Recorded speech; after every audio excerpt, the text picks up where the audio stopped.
وہاں سے کوئی کشتی تلاش کر کے یہاں سے نکل چلتے ہیں۔ چنانچہ بہت سے موتی اور کھانے کا سامان اپنے ساتھ لے کر وہ دونوں اس محل سے نکلے۔ وہ دونوں سمندر کے ایک کنارے پر جا پہنچے، وہاں ایک کشتی بصرے کی جانب جا رہی تھی۔ وہ دونوں اس کشتی پر سوار ہو کر بصرہ جا پہنچے۔ لڑکی کے والدین اپنی گمشدہ لڑکی کو دیکھ کر بے حد خوش ہوئے۔ وہ اس مسافر کے شکر گزار ہوئے اور بہت ہی عزت اور احترام کے ساتھ اسے اپنے گھر میں مہمان بنا کر رکھا۔ پھر لڑکی کے والدین نے پوری سرگزشت سن کر ان دونوں کا نکاح بھی کر دیا۔ وہ دونوں میاں بیوی بن کر رہنے لگے اور تمام موتی اور جواہرات جو وہ اس جزیرے سے لے کر آئے تھے وہ ان دونوں کی مشترکہ دولت بن گئے۔ اس عورت سے اللہ نے اس مرد کو کچھ بچے بھی عطا کیے۔ وہ دونوں نہایت ہی محبت اور احترام کے ساتھ اپنی زندگی بسر کرنے لگے، اور یہ سب اس وظیفے کا کمال ہی تھا جو حضرت محمد صلی اللہ علیہ وآلہ وسلم نے حضرت علی رضی اللہ تعالیٰ عنہ کو بتایا تھا۔ ناظرین، حضرت انس رضی اللہ تعالیٰ عنہ سے ایک حدیث مروی ہے کہ ہمیں حضرت محمد صلی اللہ علیہ وآلہ وسلم کی امت میں سے کر دے۔ تو آپ صلی اللہ علیہ وآلہ وسلم نے حضرت انس رضی اللہ تعالیٰ عنہ سے فرمایا کہ اے انس، تم اس آواز کا پتہ لگاؤ۔ تو میں اس پہاڑ کے اندر چلا گیا۔ میں پہاڑ کے اندر داخل ہو گیا۔ میں نے دیکھا کہ ایک آدمی نہایت ہی سفید لباس میں ملبوس، لمبی داڑھی والا وہاں پر موجود تھا۔ اس نے مجھے دیکھا تو مجھ سے پوچھا کہ کیا تم رسول خدا صلی اللہ علیہ وآلہ وسلم کے صحابی ہو؟ تو میں نے عرض کی کہ جی ہاں۔ تو انہوں نے فرمایا کہ تم جا کر حضور سے میرا سلام عرض کر دو اور کہہ دو آپ کے بھائی الیاس علیہ السلام آپ سے ملاقات کا ارادہ رکھتے ہیں۔ چنانچہ میں نے واپس آ کر نبی اکرم صلی اللہ علیہ وآلہ وسلم سے وہ سارا معاملہ عرض کیا تو آپ صلی اللہ علیہ وآلہ وسلم مجھے اپنے ساتھ لے کر پہاڑ کے اندر روانہ ہوئے۔ جب ان کے قریب پہنچے تو میں پیچھے ہٹ گیا۔ پھر دونوں صاحبان دیر تک گفتگو فرماتے رہے۔ پھر آسمان سے ایک دسترخوان اترا تو نبی کریم صلی اللہ علیہ وآلہ وسلم نے مجھے اپنے پاس بلایا اور میں نے ان دونوں حضرات کے ساتھ کھانا کھایا۔ جب ہم کھانے سے فارغ ہو چکے تو آسمان سے ایک بدلی آئی اور وہ حضرت الیاس علیہ السلام کو اٹھا کر آسمان کی طرف لے گئی، اور میں ان کے سفید لباس کو دیکھتا رہ گیا۔ حضرت عبداللہ ابن عباس رضی اللہ تعالیٰ عنہ بیان کرتے ہیں، نجران کے عیسائی جب نبی کریم صلی اللہ علیہ وآلہ وسلم کی خدمت اقدس میں حاضر ہوئے تو یہود و نصارہ نے لڑائی شروع کر دی۔ عیسائی کہتے تھے کہ حضرت ابراہیم علیہ السلام عیسائیوں کے مذہب پر تھے، جبکہ یہودی کہتے تھے کہ حضرت ابراہیم علیہ السلام یہودیوں کے مذہب پر تھے۔ تو اللہ تبارک و تعالیٰ نے وحی نازل فرما دی۔ حضرت جبرائیل علیہ السلام نبی کریم صلی اللہ علیہ وآلہ وسلم کی خدمت میں گزار ہوئے۔ تب آپ صلی اللہ علیہ وآلہ وسلم نے فرمایا کہ تم حضرت ابراہیم کے بارے میں کیوں جھگڑتے ہو؟ تورات اور انجیل تو حضرت ابراہیم علیہ السلام کے بعد نازل ہوئی تھی، تو حضرت ابراہیم علیہ السلام ان کے پیروکار کیسے ہو سکتے ہیں؟ نبی کریم صلی اللہ علیہ وآلہ وسلم نے ان کو دین حق کی دعوت دی تو ابو رافع بولا، اے محمد، آپ یہی چاہتے ہیں کہ ہم آپ کی عبادت کریں جس طرح سے عیسائیوں نے حضرت عیسیٰ علیہ السلام کی عبادت کی؟ اہل نجران کا ایک اور آدمی بولا، کہنے لگا، اے محمد صلی اللہ علیہ وآلہ وسلم، آپ یہی چاہتے ہیں کہ ہم آپ کی عبادت کریں جس طرح یہودیوں نے حضرت عزیر کی عبادت کی تھی۔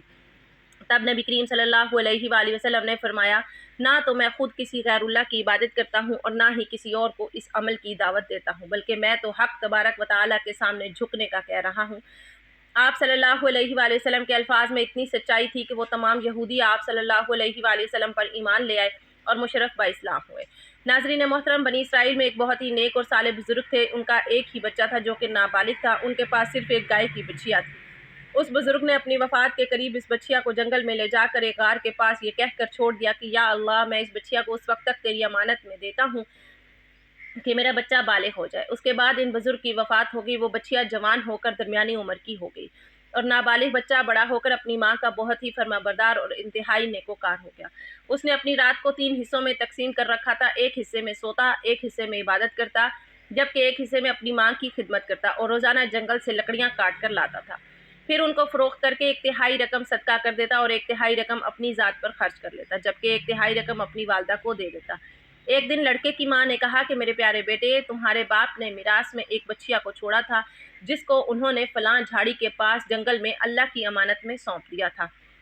اب تم اس جھاڑی کے پاس جا کر یوں دعا مانگو کہ اے خداوند کریم، میرے باپ کی چھوڑی ہوئی امانت مجھے واپس دے دے۔ اور اس بچیا کی نشانی یہ ہے کہ وہ پیلے رنگ کی ہے اور اس کی کھال اس طرح سے چمک رہی ہوگی جیسے سورج کی ہلکی ہلکی کرنیں ہوں۔ یہ سن کر وہ لڑکا جنگل میں اس جھاڑی کے پاس گیا اور دعا کی تو فوراً ہی وہ گائے دوڑتی ہوئی آ گئی اور لڑکے کے پاس کھڑی ہو گئی۔ لڑکا اس کو پکڑ کر گھر لایا تو اس کی ماں نے کہا، تم اس گائے کو لے جا کر بازار میں 3 دینار میں فروخت کر ڈالو، لیکن کسی گاہک کو بغیر میرے مشورے کے مت دینا۔ ان دنوں میں بازار میں گائے کی قیمت 3 درہم آ رہی تھی۔ بازار میں ایک گاہک آیا جو در حقیقت ایک فرشتہ تھا۔ اس نے کہا کہ اس گائے کی قیمت 3 دینار سے زیادہ دوں گا مگر تم اپنی ماں سے مشورہ کیے بغیر اپنی گائے میرے ہاتھ فروخت کر ڈالو۔ اس لڑکے نے کہا کہ تم کتنی ہی زیادہ اس گائے کی قیمت دو لیکن میں اپنی ماں سے مشورہ کیے بغیر ہرگز اس گائے کو فروخت نہیں کروں گا۔ لڑکے نے اپنی ماں سے سارا ماجرا بیان کیا تو ماں نے کہا کہ شاید یہ گاہک کوئی فرشتہ ہو تو اے میرے بیٹے اس سے مشورہ کرو کہ ہم اس گائے کو ابھی فروخت کریں یا نہ کریں۔ چنانچہ اس لڑکے نے بازار میں جا کر جب اس گاہک سے مشورہ کیا تو اس نے کہا ابھی تم اس گائے کو فروخت نہ کرو، آئندہ اس گائے کو حضرت موسیٰ علیہ السلام کے لوگ خریدیں گے۔ تم اس گائے کے چمڑے میں سونا بھر کر اس گائے کی قیمت طلب کرنا تو وہ لوگ اتنی ہی قیمت دے کر خریدیں گے۔ چنانچہ چند ہی دنوں بعد بنی اسرائیل کے ایک بہت ہی مالدار آدمی کو جس کا نام عامیل تھا اس کے چچا کے 2 لڑکوں نے مل کر قتل کر دیا اور اس کی لاش کو ایک ویرانے میں ڈال دیا۔ صبح کو قاتل کی تلاش شروع ہوئی لیکن جب کوئی قاتل نہ ملا تو کچھ لوگ حضرت موسیٰ علیہ السلام کی خدمت میں حاضر ہوئے۔ انہوں نے حضرت موسیٰ علیہ السلام سے قاتل کا پوچھا تو آپ نے فرمایا کہ تم لوگ ایک گائے کو ذبح کرو اور اس کی زبان یا دم کی ہڈی سے لاش کو مارو تو وہ زندہ ہو کر خود ہی اپنے قاتل کا نام بتا دے گی۔ یہ سن کر بنی اسرائیل کے لوگوں نے گائے کے رنگ اور اس کی عمر وغیرہ کے بارے میں بحث اور مباحثہ شروع کر دیا۔ پھر بالآخر جب وہ اچھی طرح سے سمجھ گئے کہ فلاں قسم کی گائے چاہیے تو ایسی گائے کی تلاش شروع کر دی، اور جب وہ لوگ ڈھونڈتے ہوئے اس لڑکے کی گائے کے پاس پہنچے تو وہ بہو ویسی ہی گائے تھی جس کی ان لوگوں کو ضرورت تھی۔ چنانچہ ان لوگوں نے گائے کے چمڑے میں سونا بھر کر قیمت دے کر اس گائے کو خریدا اور پھر اسے ذبح کر کے اس کی زبان یا دم کی ہڈی سے مقتول کو مارا تو وہ زندہ ہو گیا اور بول اٹھا کہ میرے قاتل میرے چچا کے دونوں لڑکے ہیں، میرے مال کی لالچ میں مجھے قتل کیا ہے۔ یہ بات کہہ کر وہ پھر سے مر گیا۔ چنانچہ ان دونوں قاتلوں کو قصاص میں قتل کر دیا گیا، جبکہ اس بزرگ کا بیٹا جو اپنی ماں کا بہت ہی فرمانبردار تھا وہ کثیر دولت سے مالا مال ہو گیا۔ ناظرین، ایک مرتبہ حضرت علی رضی اللہ تعالیٰ عنہ اپنے دونوں شہزادے یعنی حسنین کریمین کے ہمراہ نبی رحمت صلی اللہ علیہ وآلہ وسلم کی خدمت اقدس میں حاضر ہوئے۔ آپ صلی اللہ علیہ وآلہ وسلم نے دونوں شہزادوں کو اپنے مبارک سینے سے لگایا اور انہیں بوسہ بھی دیا۔ اسی وقت حضرت جبرائیل علیہ السلام وحی لے کر آپ صلی اللہ علیہ وآلہ وسلم کی خدمت اقدس میں حاضر ہوئے اور عرض کی یا رسول اللہ صلی اللہ علیہ وآلہ وسلم، اللہ آپ کو سلام کہتا ہے اور دونوں شہزادوں کو اللہ سبحانہ و تعالی نے جنت کا سردار بنا دیا ہے۔ اس وقت نبی کریم صلی اللہ علیہ وآلہ وسلم کو اس قدر خوشی ہوئی کہ آپ صلی اللہ علیہ وآلہ وسلم نے حضرت علی رضی اللہ تعالیٰ عنہ کو جو وظیفہ پڑھنے کے لیے بتایا وہ اب بیان کرنے لگی ہوں۔ تو ناظرین محترم، وظیفہ شروع کرنے سے پہلے ایک مرتبہ درود پاک پڑھ لیں۔ آپ کوئی سا بھی درود پاک پڑھ سکتے ہیں، درود ابراہیمی پڑھ لیں یا صلی اللہ علیہ وآلہ وسلم پڑھ لیں یا صلی اللہ علیہ محمد پڑھ لیں۔ جو درود پاک آپ آسانی سے پڑھ سکتے ہیں وہ پڑھ لیں کیونکہ درود پاک پڑھنے کے بہت سے فائدے ہیں۔ تو ایک مرتبہ میرے ساتھ بھی درود پاک پڑھ لیں تاکہ ثواب ہو۔ اللہم صلی علی محمد وعلی آل محمد کما صلیت علی ابراہیم وعلی آل ابراہیم انک حمید مجید۔ اللہم بارک علی محمد وعلی آل محمد کما بارکت علی ابراہیم وعلی آل ابراہیم انک حمید مجید۔ درود پاک پڑھنے کے بعد سب سے پہلے جو وظیفہ آپ کو پڑھنا ہے وہ ہے اللہ تبارک و تعالیٰ کا مبارک نام یا فتاح۔ تو سب سے پہلے آپ نے جو وظیفہ پڑھنا ہے وہ ہے یا فتاح۔ اس کو آپ 33 مرتبہ پڑھ لیں۔ اس کے بعد دوسرے نمبر پر جو وظیفہ پڑھنا ہے وہ ہے یا ارحم الراحمین۔ اس وظیفے کو آپ 21 مرتبہ پڑھ لیں۔ 21 مرتبہ یا ارحم الراحمین پڑھنے کے بعد اب آپ نے جو وظیفہ پڑھنا ہے وہ یہ کلمات ہیں جو ہمارے پیارے نبی حضرت محمد صلی اللہ علیہ وآلہ وسلم نے حضرت علی رضی اللہ تعالیٰ عنہ کو بتائے تھے کہ جب تم کسی ایسی مشکل میں ہو کہ تمہیں کوئی امکان نظر نہ آئے تو یہ کلمات پڑھ لینا۔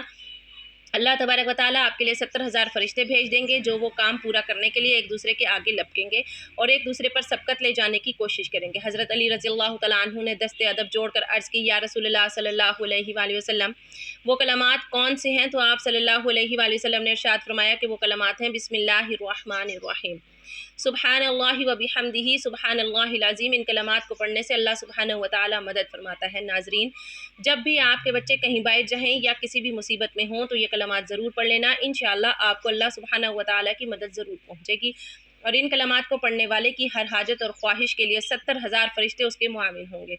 اللہ تبارک و تعالیٰ سے دعا ہے کہ نیکی کی بات کو سننے، سمجھنے اور اس پر عمل کرنے کی توفیق عطا فرمائے۔ ناظرین، آخر میں وہی درود پاک پڑھیے جو وظیفہ شروع کرنے سے پہلے پڑھا تھا۔ دعا ہے کہ اللہ تعالیٰ میرا سنانا اور آپ کا سننا اپنی پاک بارگاہ میں قبول اور منظور فرمائے، آمین یا رب العالمین۔ ناظرین، گزارش ہے کہ اللہ تعالیٰ کے 99 ناموں میں سے کوئی ایک نام لکھ کر کمنٹ میں ضرور شیئر کریں۔ اللہ ہم سب کا حامی و ناصر ہو، آمین۔ جزاک اللہ خیرا کثیرا۔